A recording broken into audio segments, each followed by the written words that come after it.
칼든 놈이 잡혀간 게 아니고 때린 사람이 잡혀갔더라고요. 변호사 입장에서 본다면 이거 진짜 쪼잔한 질문인데 네. 얼마 전에 혹시 네. 보셨는지 모르겠는데 친구가 칼을 들고 덤볐는데 그 팔에 좌상을 입고 네. 그 친구 칼을 뺏어서 넘어뜨려서 때렸는데 칼든 놈이 잡혀간 게 아니고 그 때린 사람이 잡혀갔더라고요. 근데 다행히 칼든 사람이 이제 친구니까 처벌을 원치 않는다 해가지고 판사도 무혐의를 때리긴 했는데 예. 제일 중요한 우리 입장에서는 아니 칼든 사람이 덤벼서 심지어 칼에 비기까지 했는데 그리고 자기 팔에 상처를 입으면 사람이니까 화가 나잖아. 그렇죠. 그러니까 제가 그 판결문 비슷한 걸 한번 봤는데 판사가 이 사람이 죄가 있다고 한 이유가 그냥 그거예요. 무기를 뺏었으면 됐지 왜 그거를 또 때렸냐 이건데 그렇죠. 그 공격당하는 입장에서는 자기가 이 칼을 이렇게 목에 갖다 대보면 그래도 섬찟하거든요. 자기 팔에 칼이 있는데도. 그렇죠. 근데 남이 이렇게 들어왔을 때는 흥분되고 겁나니까 충분히 심리적으로 칼 뺏자마자 때릴 수 있거든. 근데 이거를 인정을 안 해준 거죠, 판사는. 근데 사실 예를 들어서 뭐 이런 말 하면 요즘 좀 민감하긴 한데 성추행이나 이런 거 같은 경우에는 피해자의 심리적인 요인을 반영해서 유죄를 묻기도 하잖아요. 근데 왜 이쪽은 안 해주고 저쪽은 해줄까? 심리적인 요인을 고려하려면 어떤 죄든 심리적인 요인을 고려해줘야 되는데 어쩔 때는 심리적인 요인을 고려해주고 어쩔 때는 안 해주고. 사실 변호사 입장에서 본다면 판사님께서 하시는 결정 자체가 뭔가 판사님의 기분이나 이런 거에 좌우되는 건 아닌 것 같아요. 판사님들이 판단하시는 기준이 그 기준이 사실은 있어요. 아까 말씀하신 것처럼 정당방위 요건에 있어서는 방위 사항이라는 게 존재를 해야 됩니다. 칼을 일단은 뺏은 이상 그 사람이 칼로 더 이상 위협하는 상황은 발생하지 않고 있기 때문에 판사님께서 칼을 뺏고 난 이후에서는 이 사람이 어떤 부당한 침해를 당하고 있지 않다. 굳이 폭력까지 나아갈 필요가 있느냐까지 약간 판단하셨던 것 같아요. 아깝네요. 왜냐하면 저희가 이게 운동을 하게 되면 무술에서 쿠도에서는 적어도 이 심리적인 요인을 극복하기 위해서 엄청난 노력을 이렇게 해야 되거든요. 이게 결국은 사람이 안 싸우려고 해서 못 싸우는 거지 기술이나 힘이 없어서 못 싸우는 게 아니거든. 그래서 이 인간과 인간이 대립하는 상황은 극단적으로 보면 서로 생명을 뺏기 위해서 노려보고 있는 상황인데 그 부분에 대해서 칼을 들고 덤비는 상대한테 칼을 뺏자마자 냉정을 되찾고 이제 됐으니까 그만해야지 이렇게 생각하는 사람은 사실 존재하지 않을 것 같거든. 그렇다고 그 사람이 진짜 때리고 칼까지 뺏어갔다 자기도 좌상을 입히고 이렇게 하면 저도 그게 동조하는데 칼 뺏고 넘어뜨려서 한 몇 대 때렸나 봐요. 그 부분 좀 안타깝네요. 그리고 이제 진짜 이건 개인적으로 정말 궁금한 건데 배운 사람들이 목을 조르면 이 경동맥이 압박돼가지고 기절을 하지 절대 안 죽어요. 절대 안 죽거든요. 목을 졸려도. 네. 근데 지금 딱 들으면 목이 졸리는데 안 죽나? 약간 이리 생각하시잖아요. 그렇죠. 그렇죠. 근데 실제로 이 무술 용어인데 이 목통을 조으면 호흡이 끊겨서 죽는데 여기를 압박해가지고 피를 끊어가지고 의심만 잃게 만들어요. 자, 이 상황에서 이 사람이 흥분해갖고 미쳐 날뛴단 말이에요. 그래서 내가 배운 사람이니까 뒤에서 말 그대로 이제 탁 이 초크라고 하는데 이걸 탁 걸어가지고 기절시켜서 반듯하게 눕혔어. 그렇게 일어났는데 이 사람이 일어나자마자 자기가 방금 죽을 뻔했다. 너 나 목 졸라서 죽이려고 했잖아. 이런 식으로 살인미수죄로 고소를 했다. 판사가 어떻게 생각해 줄까요? 나 진짜 그거 궁금했어. 그러니까 이제 이런 부분도 결국 이제 같은 맥락이겠죠. 법은 어쨌든 이제 일반적으로 흘러가기 때문에 우리 그 관장님 말씀하신 대로 초크, 네, 이제 그걸 걸 때 이제 걸었던 어떤 동기가 있을 거 아닙니까? 제압할 수밖에 없는 뭐 다른 사람을 이제 해야하는지 법익이 이제 침해가 된 이제 그런 상황이 왔을 때 제압의 의사로 이제 걸어서 뭐 반듯하게 눕히고 그런 건 중요치 않습니다. 근데 중요한 거는 이제 이렇게 정당방위 요건이 됐다 칩시다. 네.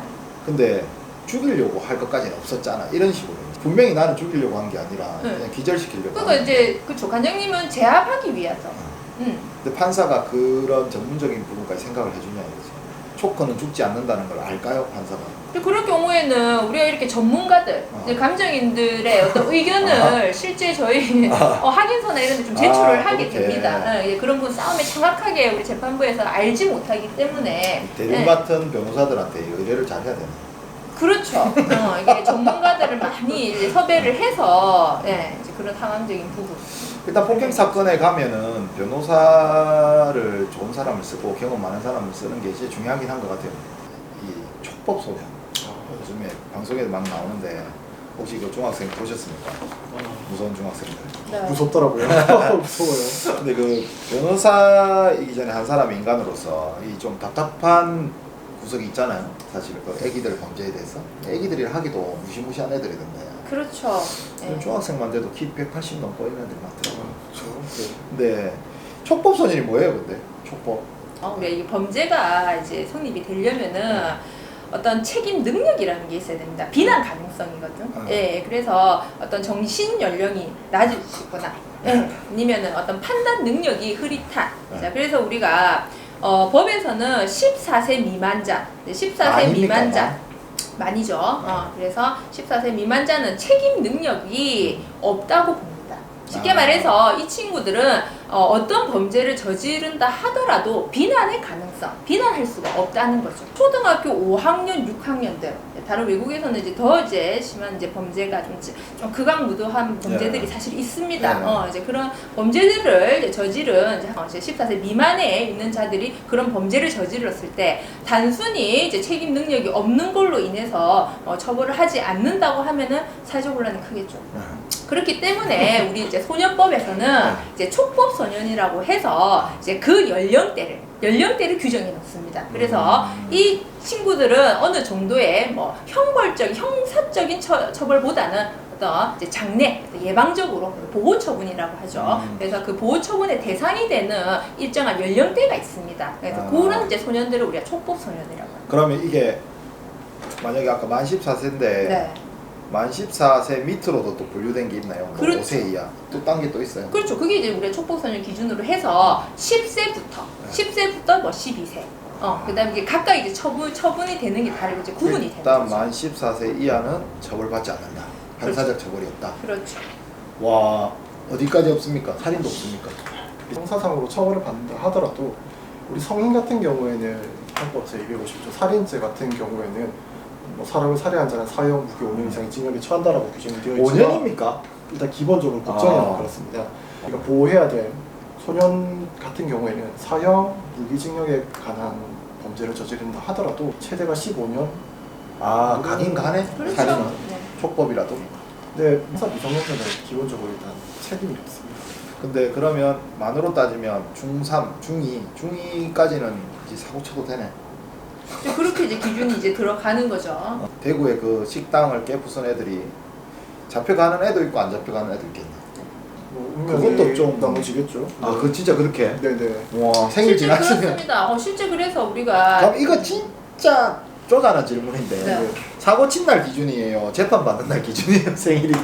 재판식 기준이에요. 네네. 재판식 기준. 네. 그래서 와. 기다리고 있는 거죠. 네. 아, 그러면 1년 기다려버리면 싸그리 다 잡아갈 수 있네. 그런 보통 이제 그렇게 식당 주인 그 분 이거 보고 계시면 그렇죠. 중2까지 네. 잡아 넣으려면 1년 뒤에 소송을 해야 되거든요.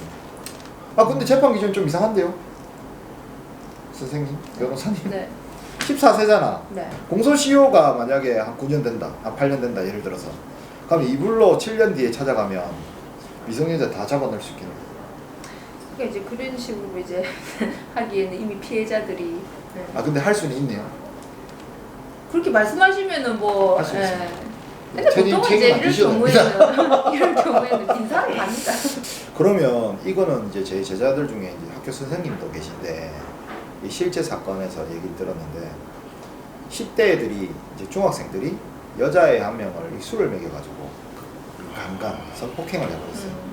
그래서 남자 애들이 이제 이렇게 잡히고 다 상황은 다 밝혀졌고 명확하게 졌는데 학교에서 전학 처리로 그냥 끝내버려요. 그렇죠. 의무 교육이니까 중학교가 뭐 퇴계하기 안 된다. 그렇죠. 네. 그래서 이제 전학 처리하고 끝났는데 10대들은 좀 사리분별력이 떨어지고 하니까 처벌을 면해줘가지고 사회적으로 배려를 해준 건데 그럼 이 여자는 어떻게 해요? 여자의 입장에서는 피해만 받은 거잖아. 그렇죠. 결국 지금 사람들이 열받는 게 이거잖아. 피해자는 배려 안 해주고 가해자만 배려해주는 법의 구조 맞죠? 그럼 이 여자애는 어떻게 만약에 여기 사무실에 왔다 네. 그럼 어떻게 하시겠어요? 예를 들어 내가 맞았다. 그러면 내가 다시 때리는 걸로 이제 그렇게 보상을 뭐 받거나 이제 그렇게 했을 때가 최고로 풀리는 거겠죠. 네, 그렇다 하더라도 결국은 이제 우리나라 이제 법은 어떤 본인이 일궜던 이제 피해를 이제 보상하는 데에서는 금전적 결국 보상. 금전적인, 예, 그래서 아마 이제 말씀하신 이제 그런 경우라면은 민사로 이 부분은 충분히 배상을 이제 받게, 네, 그렇게 제도는 두고 있습니다. 결국은 피해자 측에서 굉장히 강력하게 이렇게 뭔가를 대응하지 않으면 여기는 그냥 이대로 끝났대요. 그렇죠. 여자는 그냥 상처받고 네. 남자애들은 전학 간 걸로. 근데 보통 이렇게 되면 굉장히 적극적으로 행동을 하고 민사적인 부분으로는 충분히 어린애일지라도 책임을 물을 수 있으니까 민사적인 부분을 이렇게 변호사 사무실에 와가지고 네. 상담하고 이렇게 하는 게 맞겠네요. 그렇죠. 그리고 이제 법이라는 게 저도 이제 법을 공부한 이유 자체가 우리가 이제 찾을 수 있는 권리는 분명히 있습니다. 그게 뭐 여러 이제 이유가 있겠죠. 이런 걸 알아봤을 때 더 이제 뭐 피해를 입을 수도 있죠. 그 상황을 또 떠올렸을 때 그 아픔을 상기시키지 않기 위해서 이제 덮어두고 이제 진행을 하시는 분도 있는데 실제 저희도 이렇게 사건을 맡다 보면은 특히 이제 이 성 관련 피해 부분은 반드시 본인들이 어떠한 방식으로든지 간에 뭐 금전적인 거는 물론이고 이제 그 가해자들로부터의 어떤 사과 이런 부분들은 앞으로 그분들이 삶을 이제 다시 살아가는 데서도 굉장히 중요한 것 같더라고요. 예, 그렇기 때문에 꼭 본인들의 권리는 정리를 하고 가셔야 됩니다. 그러면 이게 이제 10대가 사고를 쳤을 때 10대를 배려하는 게 있으면 반대로 10대가 피해자일 경우, 그러니까 내가 예를 들어서 성인을 때렸을 때와 형사상 미성년자를 때렸을 때랑 네. 저의 제도 달라지나요? 폭력으로 만약에 보신다 한다면 양형 기준이라는 게 있습니다. 형을 결정하는 데 있어가지고 뭐 범죄의 위험성, 정도 뭐 이런 행위 태양을 보게 되는데 아마 어린아이를 때렸다는 것 자체로는 뭐 좀 범죄의 중대성이라던가 뭐 이런 거에 대해서 재판부께서 좀 엄하게 보지 않을까. 그리고 법적으로 특히 성범죄 같은 경우 성폭력처벌특별법에 따라 가지고 뭐 13세 미만 아동에 대한 강제추행 등은 일반 성인에 대한 범죄 행위보다 확실히 더 높게 처벌되고 있고요. 기본적으로 그쵸, 미성년자들을 건드린다는 행위 자체가 법을 떠나서 그렇죠. 일반 사회 관념상으로도 그렇고.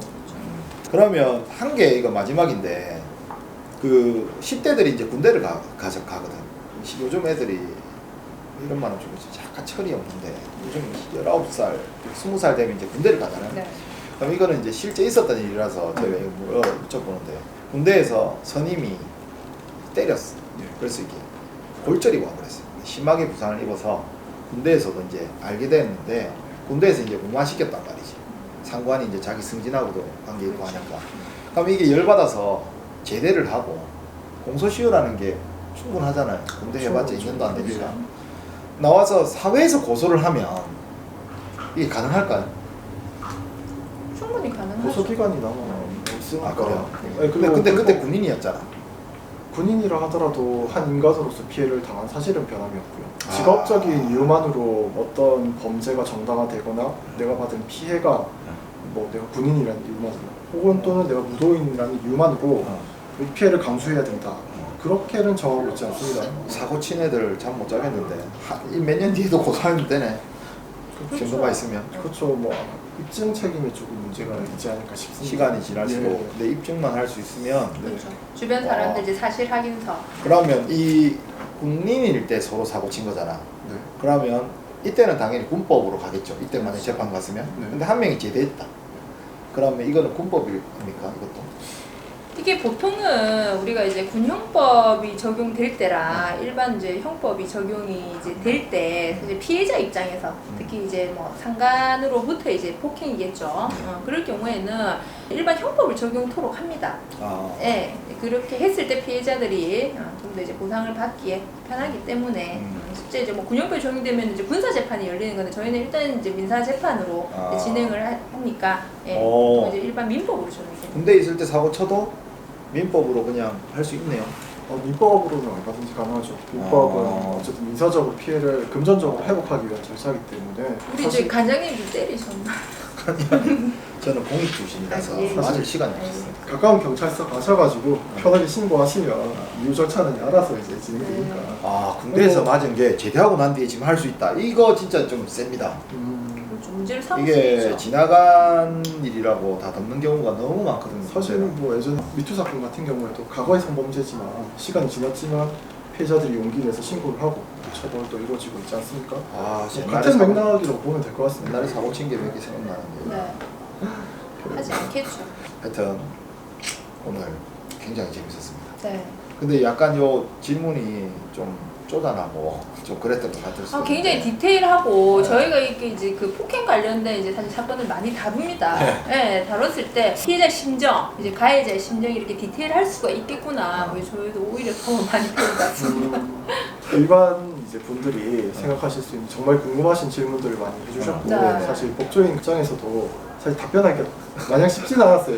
사실 또 이제 많이 참고를 하실 테니까 저희가 드리는 답변이 이제 일상생활 하시는데 누가 되지 않아야 되기 때문에 네. 사실 많이 부담도 되긴 하네요. 아 알겠습니다. 오늘 감사했습니다. 네, 아유, 감사합니다. 감사합니다. 네. 네.